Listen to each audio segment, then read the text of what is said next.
Hey, I'm Amy Liz Harrison, and I'm an author, a podcaster, and a recovery coach and a certified life coach. I got sober in 2011 after getting pulled over with four of my 8 kids in the car for a DUI. I spent a night in jail, and until I really hit that rock bottom, I just had no idea that I was actually harming lots of other people and not just myself.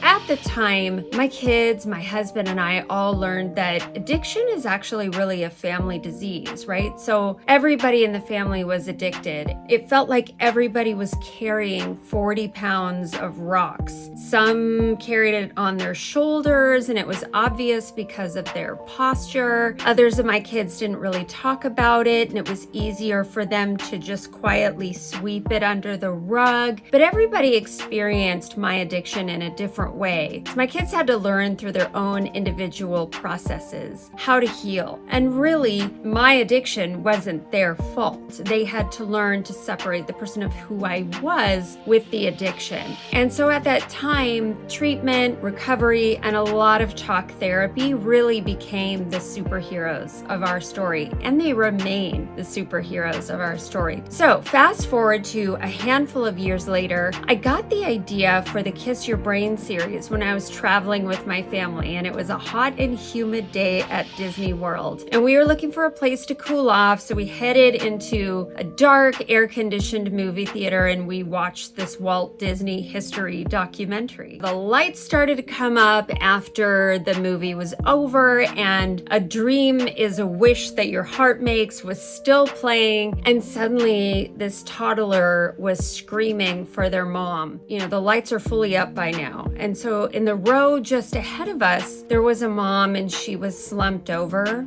in her chair. You know, in a lit room, she had a tank top on, and it was really obvious. You could see her track marks on her arms. And then, as Disney is so good at doing, a bunch of cast members rushed in, and they formed kind of a barricade around the mother and the child for privacy, but also because that kind of thing doesn't really happen at Disney World.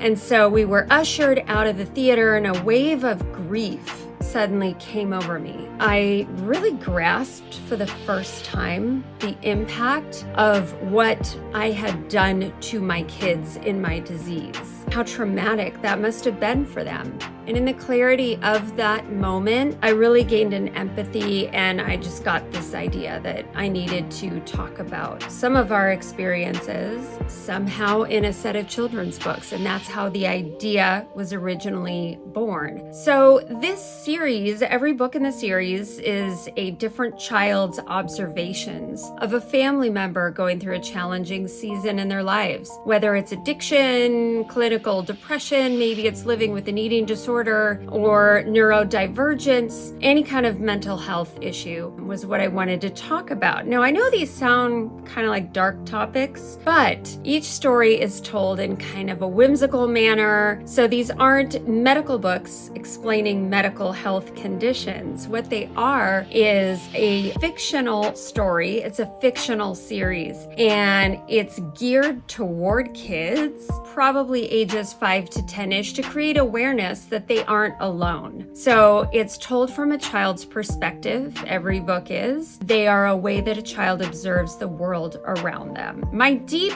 hope for the Kiss Your Brain series is twofold. My primary hope is that this series is a catalyst to help create a safe place for children to share with trusted adults and medical and mental health professionals, really that they can gain their own superpowers through tools and support by way of getting contact with those medical and mental health professionals. And then my secondary hope is that any adult who flips through the pages of the book or any of the books in the series would be reminded that they deserve to be mentally healthy for themselves and for society, including the children around them. Thanks for your time.